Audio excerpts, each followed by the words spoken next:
Hey, nerds, we are going to be talking about the principle of emphasis. And before we go into the definition of emphasis, I want you to kind of figure out what it is based on some images I'm going to share with you. So here's the first one, and I have a question. My question is, which object among all the things in this image should I be looking at? Okay. What is my focus? Where am I supposed to be? Where are my eyes supposed to go? Okay, let's take a look at what we have. We have a bunch of umbrellas. They're all brightly colored. They are all pretty close and pretty much touching each other. They're hanging up in the air. Um, yeah, I'm kind of having a hard time figuring out which specific one I'm supposed to be looking at. I mean, compared to everything else in the image, like the really boring cityscape, they're really bright. So is it all of them? But it's covering the whole image. Okay, so yeah, I'm having a hard time. And the reason that being is because there isn't a specific umbrella I'm supposed to be looking at. Not one. Okay. How about this image? Yeah, you probably already guessed it. Okay, it's the brightly colored umbrella sour. Okay, now the better question is why? Okay, and if you're having a hard time figuring that out, what if I change this to black and white? Does the umbrella stand out as much? Okay, it doesn't. Okay, that's because it's color.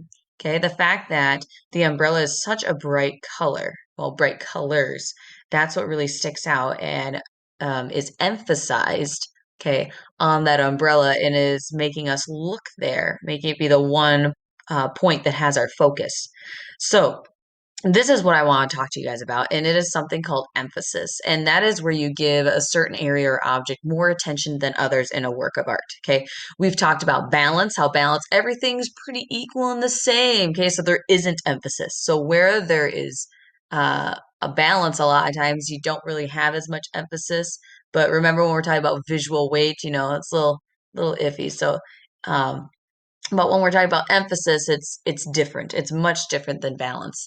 So we're talking about a specific spot that sticks out for whatever reason, okay?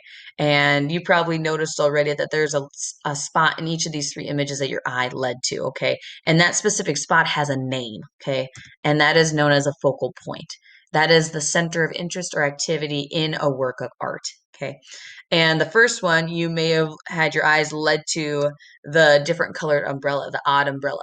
And that's because it's a different color. Okay, so it is emphasis by using the element of color. Okay, using such a different color to make it stick out because it doesn't match everything else. Okay, all the other ones are kind of like blues and stuff like that. And then pink and yellow are definitely not close to blue on the color wheel. All right. The second one, you may have guessed it. It's that one dot that's a little bit further away, okay? It's all by itself. It's isolated. There's a great amount of space in between it and all the other circles, okay? So if you look at the cluster of white circles, they're really tight together and there's not much space in between them, okay? And then you look at the huge empty black space in between that one circle in the lower right versus everything else, okay? And that's because they use the element of space to create that emphasis, okay? So just by having it farther away from everything else can make it stick out.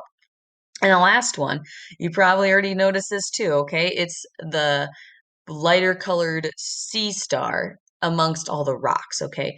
Now, what we do know is everything is blue, okay? So color is not the thing that's making it different, okay?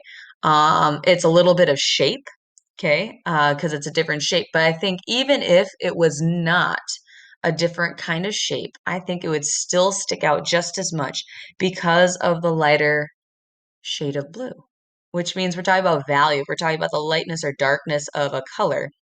And the color that we see is blue.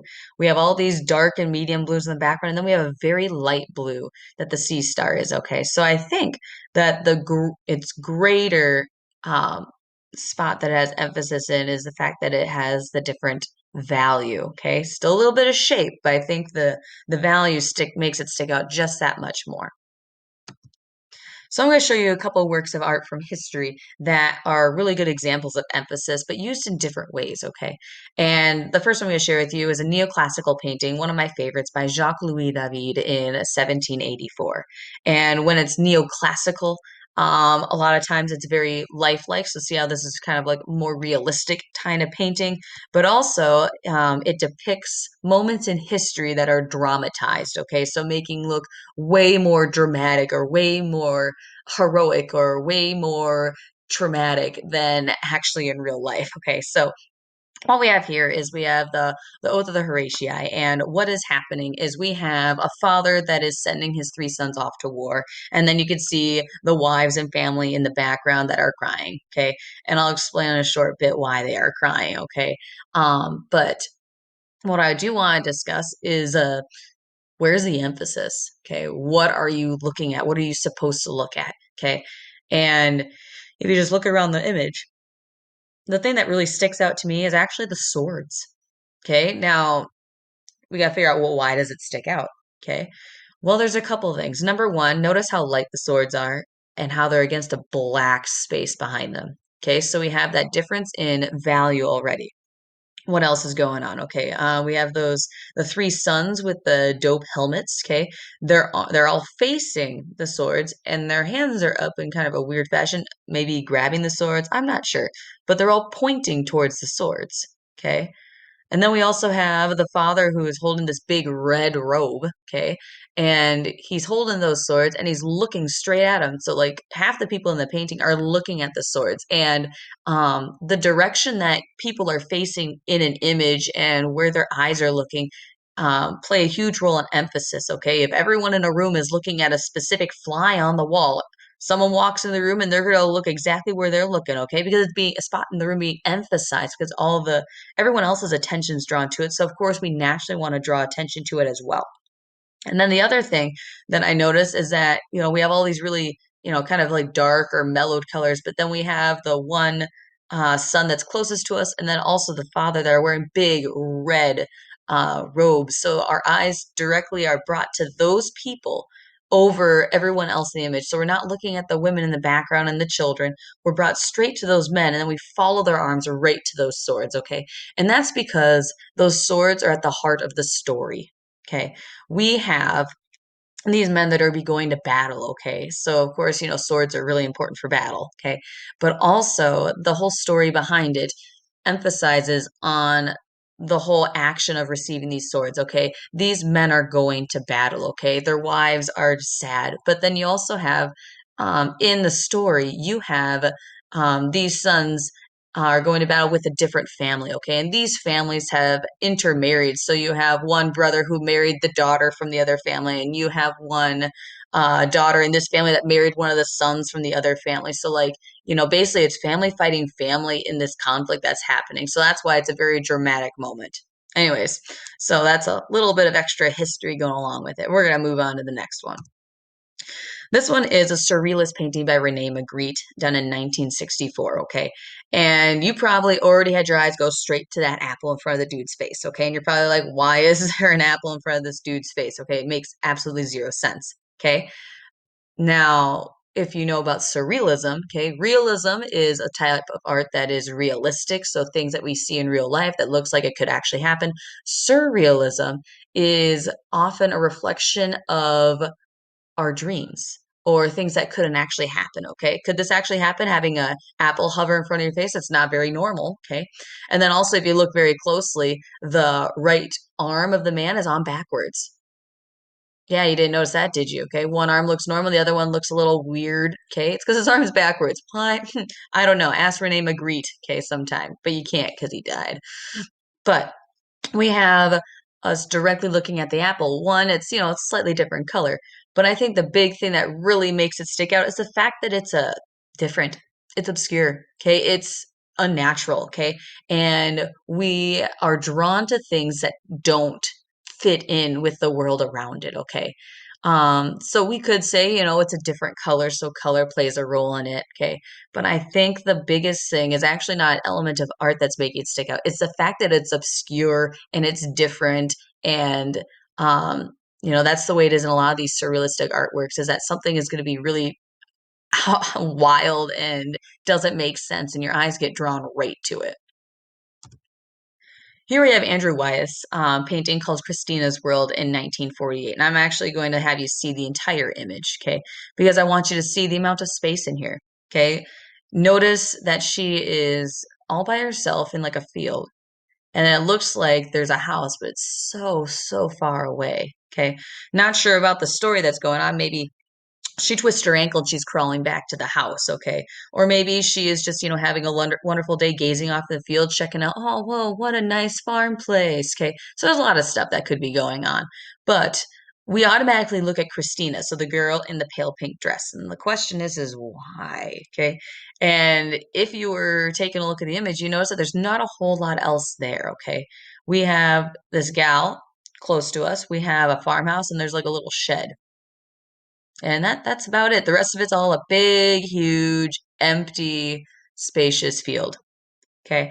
So we get drawn to Christina, one, because she's a little bit bigger, okay? Because if you take a look at the size of her versus the size of the objects, okay, she's bigger than those objects because she's closer to us.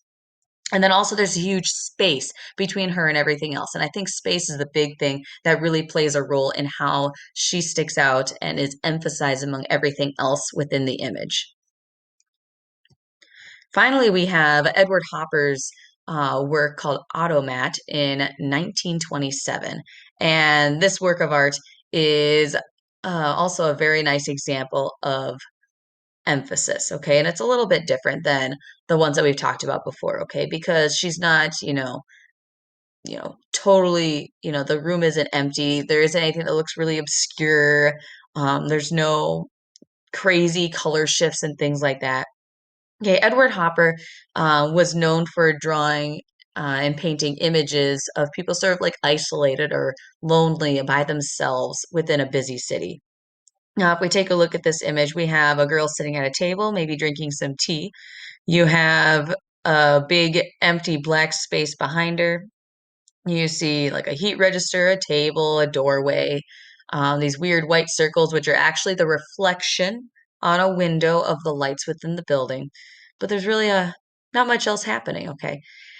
And what we actually look at is we look at the girl.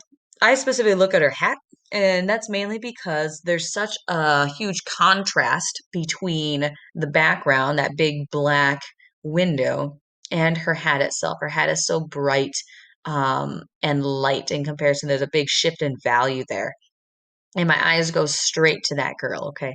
And from there, I go right to her eyes, and her eyes are looking at her tea, and then I follow up her arms back to her hat. So it's like I'm just focusing on the girl right there the entire time. And part of it is because there's not much else happening, okay? It's a little bit more busy section with the image. She is emphasized because there's that big black expanse of a window behind her. So there's a little bit more space around her. So everything's pretty empty, and I'm going to the most concentrated part of the image. But also, she's just ever so slightly brighter than everything else, but not very much. Okay. So there's not any huge contrast and things. Within this image, but we all go right to her because one, it's a person, two, she's just ever so slightly brighter and by herself, and number three, we have that contrast with that background because of that space. Okay. So those are the big things that really stick out for me and really emphasize that figure and trying to draw attention to her more so than everything else within the image. Now, the last thing I really want to share with you is Jim Bakker, and he is actually a really cool mosaic artist. So, mosaic is artwork that's made with tiny pieces of stone or colored glass, okay? And he's based in Chicago, and this is actually a news story of him doing some kind of interesting things with the potholes in New York. And he's a great example of showing emphasis within, a kind of, ho-hum part of our city. So definitely check this out. I'll have the link in the description below. So that's all I got for emphasis, and I hope you check out my other videos.